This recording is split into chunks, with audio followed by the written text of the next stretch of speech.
Today we're talking about the INFJ drug. 5 reasons why being around INFJ is so addictive.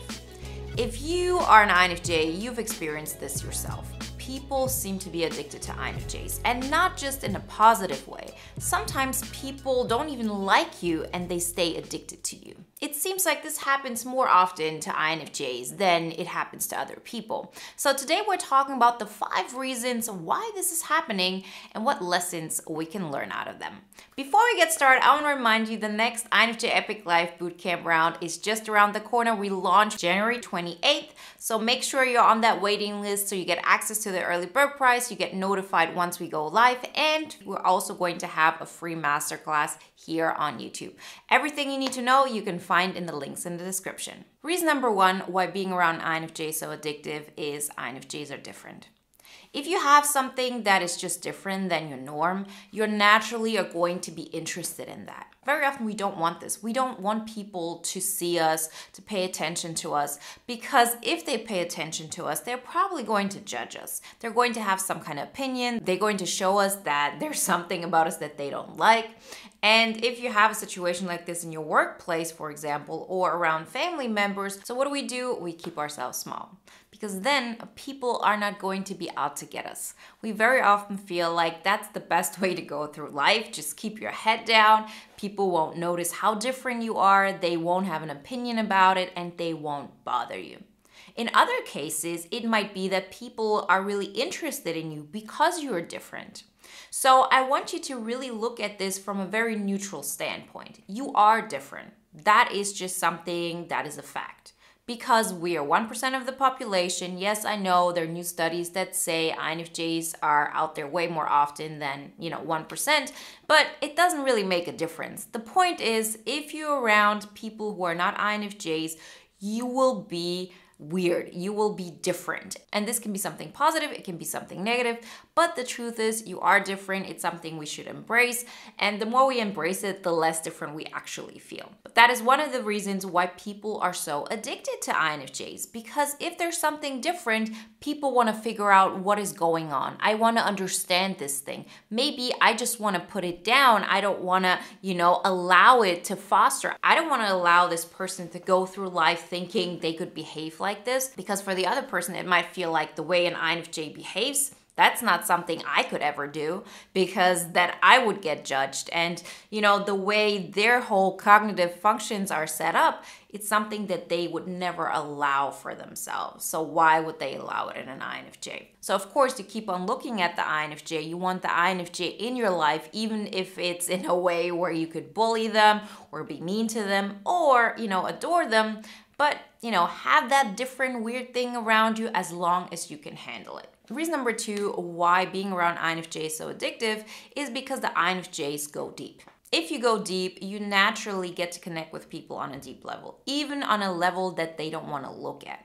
But the truth is, the deeper you go, the more of a psychological effect you will have on them, right? It's not to say that if you as an INFJ go deep, that the other person is able to go that deep with you. We very often experience this, that we say, okay, look, I'm, opening up. I'm being so vulnerable. I'm going so deep here with you. And the other person sort of backs off or is completely uncomfortable. And you look at them and you say, I see your depth. I see that you struggle. I connect with you on this deep psychological level. Why are you not willing to connect with me on that level? And the reason for that in most cases is that people are not connected to that level within themselves yet. So you can only go to a level of depth with other people if you've reached that depth. And so when you have an INFJ around you that goes deeper, there are 2 possible reactions. On the one hand, it's intriguing. That's where the addictive part, plays a part. That's when other people are super interested in an INFJ and want to share with them all their secrets and, want to connect with them. But if we go too far, It is too painful. It hits other people where they don't want to hit, where they don't want to look. And guess what? That's the moment when they back off. Because our mind is set up in a way to protect us. So if there's a level of depth that we are not willing or able to go to, and another person is pushing that, at some point we're going to, ghost that person or say, I need to back off.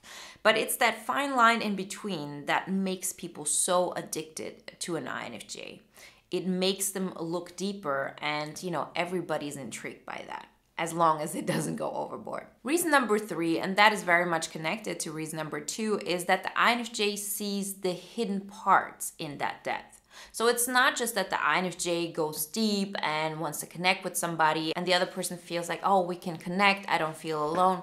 More than that, it's exactly in those areas where people have some kind of pain that they're carrying with them.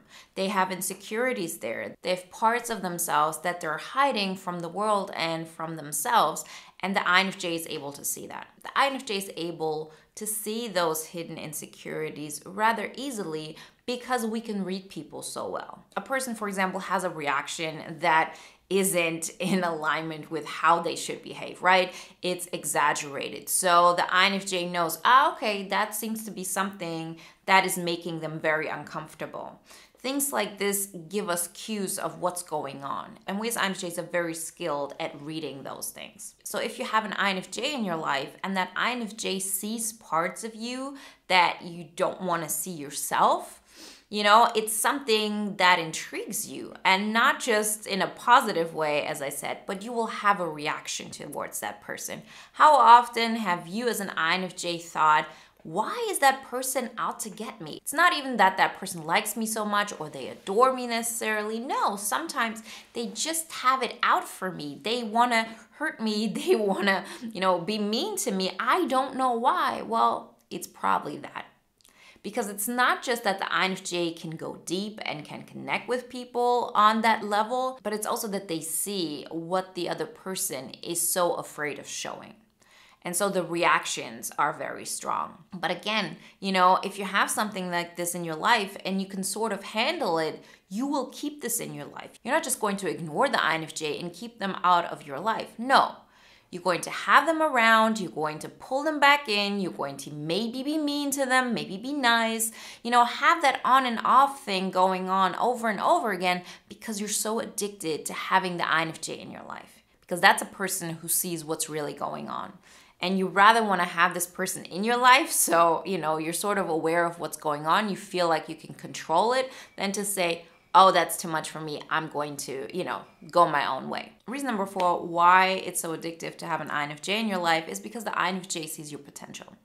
The INFJ is a person who is very vision oriented, and we also love to optimize. So if you see a person and you see what they're good at, you see all of their natural strengths, you look at them from the perspective of, oh, I know who you could be in 5 years from now. I know who you could be if you would just take the time to work on yourself and to overcome your, pain and your insecurities, and you would actually tap into who you really are.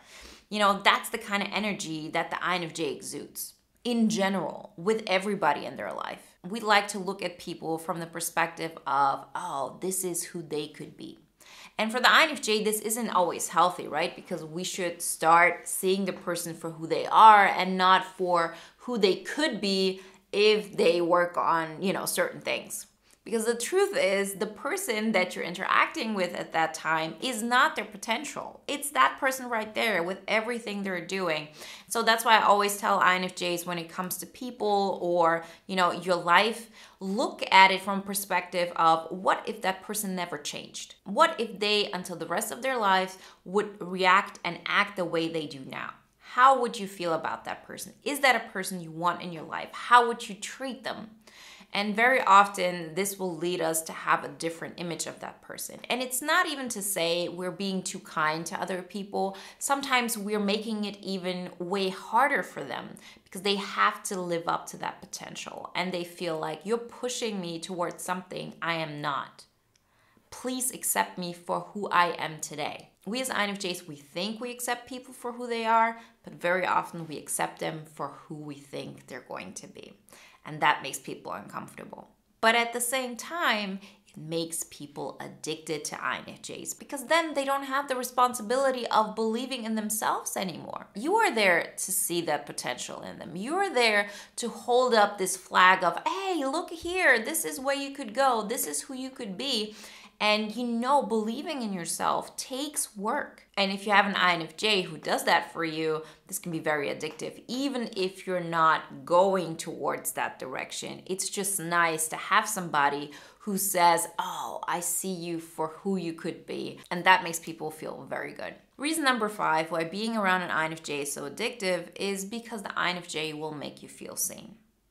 So this isn't about potential. This isn't about, okay, I see your hidden insecurities. The INFJ makes space for you. They allow you to be yourself. They make you feel seen. This is another great skill of the INFJ, that we can, become the supporting role in another person's movie. We can put ourselves into their world somehow, and that will make them feel seen because it seems to other people like they're not alone in their world. We're all experiencing life differently, right? Not just, INFJs. Every single one of us experiences life differently.